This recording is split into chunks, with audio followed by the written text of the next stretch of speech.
Mi esposa se fue a cuidar a su amante moribundo. 3 días después del entierro volvió a casa diciendo que yo era el amor de su vida. Lo dijo sin rubor, sin vergüenza, como si hubiera salido a comprar pan y no a velar al hombre con quien me engañó. Me miró con esos ojos que antes creí sinceros, cargados ahora de una tristeza ambigua, y soltó: siempre fuiste tú. Mauricio fue solo una equivocación, una promesa rota. Clara, hoy no sé si preocuparme por su salud mental o simplemente reírme del delirio en el que vive, porque después de todo lo que ha hecho, empiezo a entender que nunca la conocí realmente. Y eso, más que doler, asusta. Clara y yo nos conocimos en secundaria. Bueno, convivimos en secundaria. No éramos amigos ni enemigos, solo dos adolescentes que compartían aulas y profesores aburridos. Años después, como si el destino hubiera estado esperando el momento justo, nos reencontramos en una reunión de exalumnos. Fue una de esas noches donde las viejas memorias se mezclan con copas de vino y risas forzadas. Pero con ella fue distinto. Todo fluyó, como si por fin estuviéramos sincronizados. A partir de ahí, todo fue rápido, natural. Nos enamoramos, convivimos, nos casamos. 2 años después de aquel reencuentro ya estábamos compartiendo un hogar. Poco después nació nuestra hija, una niña maravillosa que aún es la mejor parte de todo lo vivido con Clara. Desde afuera, teníamos una vida estable. Ambos trabajábamos, nos entendíamos bien, nos reíamos de tonterías en la cocina. No había crisis, ni sospechas, ni grandes dramas. Éramos una pareja funcional, real. O eso creía yo. Clara trabajaba en una farmacéutica, en el área administrativa. Yo en una empresa de logística. Varias veces la acompañé a sus eventos de fin de año, donde conocía parte de su entorno laboral. Fue en una de esas cenas donde conocí a Mauricio, su jefe directo. Un tipo mayor, con cara de abuelo sabio y modales educados. Me dio la mano, sonrió, me agradeció por acompañarla. Nada fuera de lo común. En aquel entonces su nombre salía en conversaciones como una nota al pie. Mauricio dijo que la carga de trabajo aumentará. Mauricio está de mal humor esta semana. Nada que me hiciera sospechar. Hasta que, de pronto, Mauricio empezó a tener demasiado protagonismo. Fue alrededor del cumpleaños número 10 de nuestra hija. Clara empezó a hablar de él con más frecuencia, más detalles, más emoción en la voz. Decía que se veía mal, que parecía triste, que no se cuidaba. Yo lo atribuía a la presión laboral. Nunca imaginé lo que venía detrás. Una tarde, Clara llegó con los ojos rojos. Se sentó frente a mí, me tomó de la mano y me dijo que a Mauricio le habían diagnosticado cáncer. Estaba avanzado, inoperable, según ella. Me contó que él había evitado ir al médico por meses, y cuando por fin fue, los resultados ya eran lapidarios. Dijo que no tenía familia, que estaba solo, divorciado, sin hijos.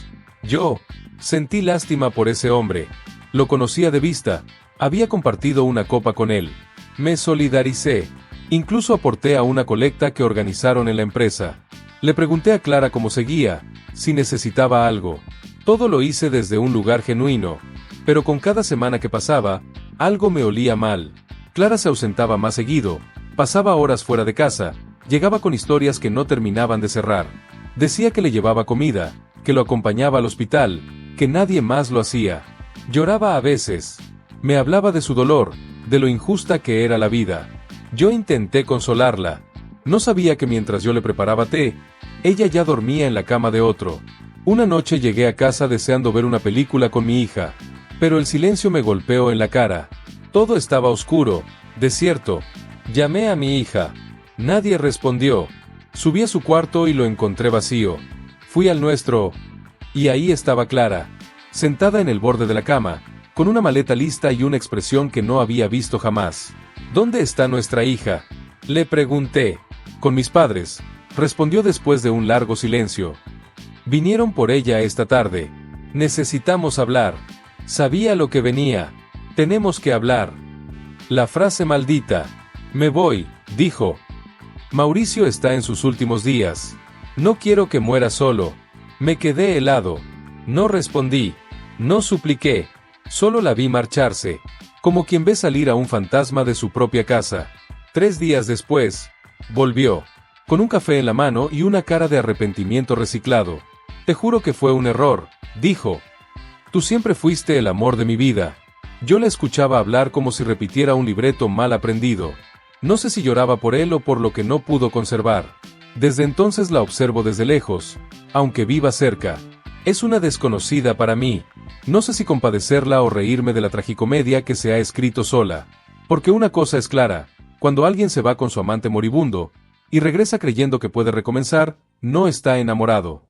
Está perdido. Cuando Clara regresó después del entierro de Mauricio, no parecía una viuda emocional.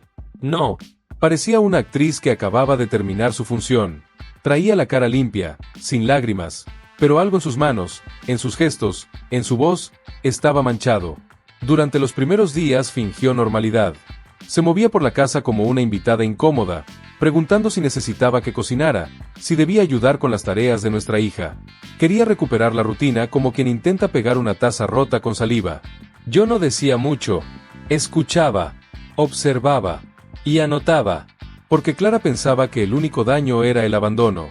Pero la traición venía en capas, y ella solo había dejado ver la primera. Un día me dijo que necesitaba ir al banco, que debía hacer unos trámites relacionados con los gastos del funeral. Dijo que Mauricio había dejado algunos papeles en su poder, por si algo pasaba. Me sonó raro.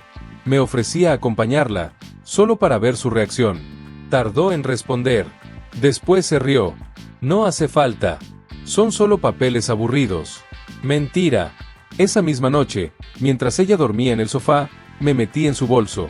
Ahí estaba, una carpeta celeste con el membrete de una notaría. Y dentro, un poder firmado. Clara tenía control sobre algunas cuentas de Mauricio desde hacía meses. Meses. Antes del diagnóstico terminal. Antes de que él estuviera en fase final. Y lo más llamativo, una carta. Una maldita carta escrita a mano, dirigida a Clara. No decía mucho, pero lo suficiente. Gracias por hacerme sentir amado cuando todos me dieron la espalda. Sé que mi tiempo se agota, pero me voy tranquilo. Lo que tenemos, nadie lo entenderá. Te dejo lo que tengo. Úsalo como creas mejor. Te lo ganaste. Te lo ganaste. Esa frase me retumbó en la cabeza por horas. ¿Ganó qué? ¿Un seguro? ¿Un testamento?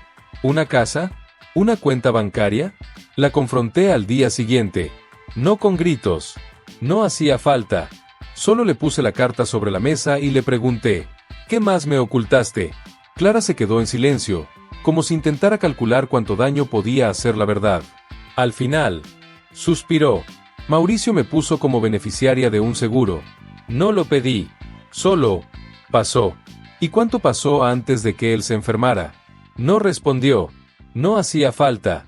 Ese día entendí que la historia de Clara no era solo de amor prohibido.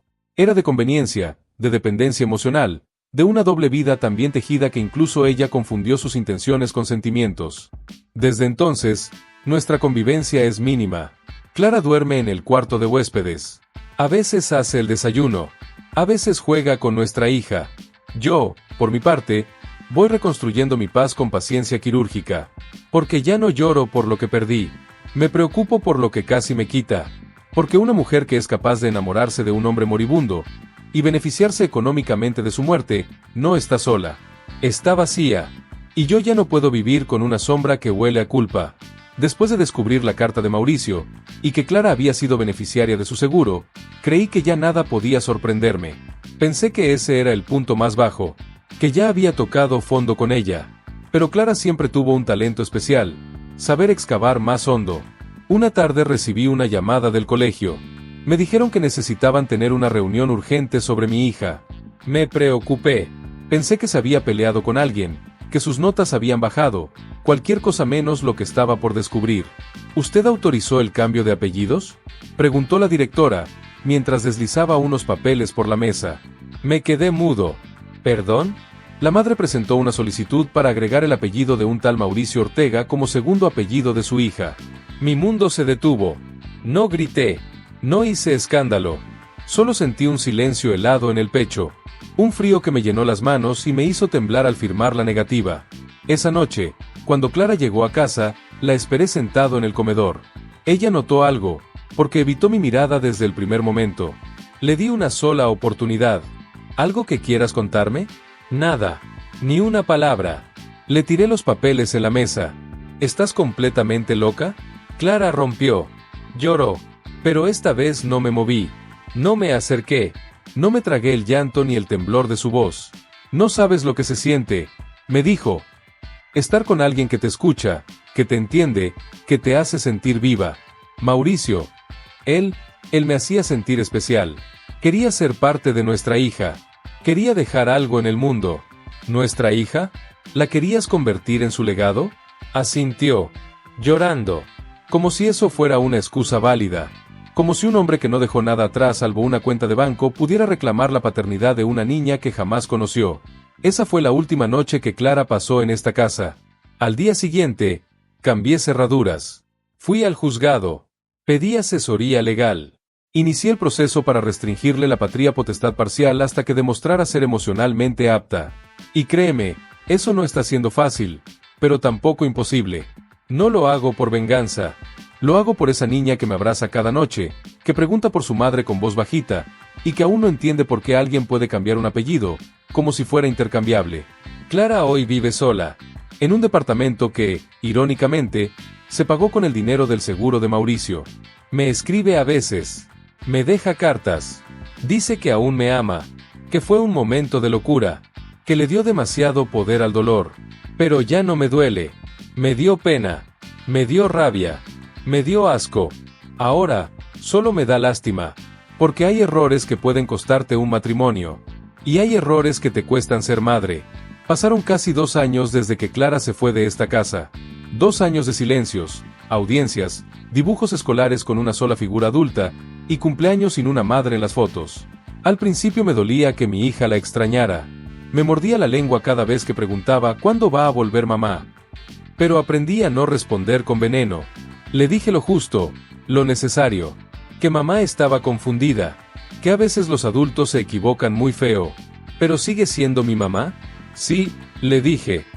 Pero eso no significa que sepa cómo serlo. Hoy mi hija tiene 9 años y un carácter más fuerte que muchas personas que conozco. Sabe cocinar sus propios panqueques. Sabe cuando me duele algo aunque yo no lo diga. Y aprendió a distinguir lo que se merece y lo que no. Yo también cambié. Me mudé de casa, de barrio, de rutinas. Ya no me despierta la costumbre, sino la elección. Salgo a correr. Hablo con más gente. Me volví más cuidadoso con a quien dejo entrar en mi vida. Menos ingenuo. Más selectivo. Y, contra todo pronóstico, volví a enamorarme. Su nombre es Natalia. La conocí en una librería, intentando alcanzar un libro que también quería mi hija. Nos reímos. Empezamos a hablar. La química fue inmediata, pero la relación fue lenta. Le conté mi historia con honestidad quirúrgica. No quise venderle un cuento triste ni una versión heroica de mí. Solo le dije la verdad. Estuve casado con una mujer que dejó de reconocerme.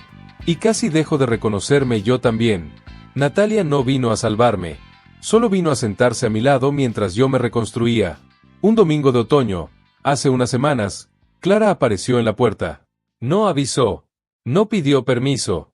Quería verla, dijo, con la voz temblorosa, como si el viento la hubiera traído de vuelta. Mi hija salió, la abrazó. No por emoción, sino por costumbre. Y luego me miró, como pidiéndome permiso para hacer preguntas que no podía formular. Clara lloró. Dijo que había empezado terapia, que entendía todo lo que hizo mal, que su depresión, su vacío, su necesidad de sentirse amada, la llevaron a justificar lo injustificable, que no quería recuperar el matrimonio, sino algo, lo que fuera. Le ofrecí un café, lo tomó en silencio. Le dije que me alegraba que estuviera buscando ayuda, que por el bien de nuestra hija, esperaba que no fuera una actuación más, que no necesitaba mi perdón, ni mi aprobación, pero sí mi respeto como padre. ¿Eso significa que podré verla más seguido? ¿Eso significa que tendrás que demostrar que sabes estar, no solo aparecer? Clara entendió, o al menos, fingió entender. Se fue con la promesa de volver la semana siguiente, y esta vez, cumplió, y volvió la siguiente también. A veces juega con nuestra hija, a veces se queda callada, observando a Natalia a lo lejos. Yo no interfiero. No quiero venganza, solo paz, porque en algún punto entendí algo. Clara ya no es una amenaza, ni una herida abierta. Clara es solo un capítulo que dolió, pero ya se cerró. Hoy duermo tranquilo. Hoy tengo una familia que se construye desde la verdad, no desde la culpa. Y aunque el pasado venga a tocar la puerta, ya no vive aquí.